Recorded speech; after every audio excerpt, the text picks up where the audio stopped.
ನಮಗೆಲ್ಲರಿಗೂ ಒಂದ್ ಸತಿ ಕೋಪ ಬಂದೇ ಬರುತ್ತದೆ, ಬರಬೇಕು. ಮನುಷ್ಯರು ನಾವು.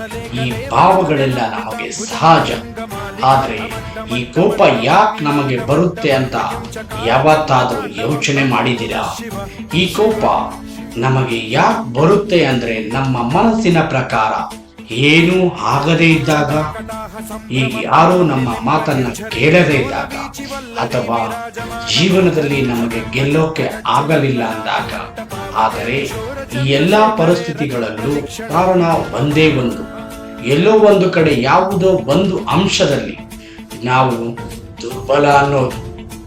ಈ ಕೋಪ ಹುಟ್ಟೋದು ಕೂಡ ನಮ್ಮ ದೌರ್ಬಲ್ಯದಿಂದಾನೆ. ಅಷ್ಟು ಮಾತ್ರ ಅಲ್ಲ, ಅದು ನಮ್ಮ ಅತಿ ದೊಡ್ಡ ದೌರ್ಬಲ್ಯ ಆಗೋಗುತ್ತೆ. ನಾವು ಕೋಪನ ವಶದಲ್ಲಿ ಇಟ್ಟುಕೊಳ್ಳದೆ ಹೋದ್ರೆ ಆಗ ಭ್ರಮೆ ಹುಟ್ಟುಕೊಳ್ಳುತ್ತೆ. ಆ ಭ್ರಮೆನ ವಶದಲ್ಲಿ ಇಟ್ಟುಕೊಳ್ಳದೆ ಹೋದ್ರೆ ಆಗ ವ್ಯಾಘ್ರತೆ ಹುಟ್ಟುಕೊಳ್ಳುತ್ತೆ. ಮತ್ತು ಈ ವ್ಯಾಘ್ರತೆ ವಶದಲ್ಲಿ ಇಟ್ಟುಕೊಳ್ಳದೆ ಹೋದ್ರೆ ಆಗ ನಮ್ಮ ತರ್ಕನೇ ನಷ್ಟ ಆಗೋಗುತ್ತೆ. ಯೋಚಿಸಿ, ಅರ್ಥ ಮಾಡ್ಕೊಳ್ಳೋ ಶಕ್ತಿ ಶೂನ್ಯ ಆಗೋಗುತ್ತೆ. ಅದಾದ್ಮೇಲೆ ನಮ್ಮ ವ್ಯಕ್ತಿತ್ವದ ಪತನ ಆಗೋಗುತ್ತೆ. ಅದಕ್ಕೆ ನಿಮ್ಮ ಕೋಪನ ವಶದಲ್ಲಿಟ್ಟುಕೊಳ್ಳಿ. ನಿಮ್ಮ ಮನಸ್ಸಿಗೆ ಶಾಂತವಾಗ ಕೇಳಿ. ಆಗ ನಿಮ್ಮ ಎಲ್ಲಾ ಸಮಯ ಪ್ರೀತಿಯಿಂದ ಕೂಡಿರುತ್ತದೆ. ಜೈ ಶ್ರೀಕೃಷ್ಣ ಪರಮಾತ್ಮ.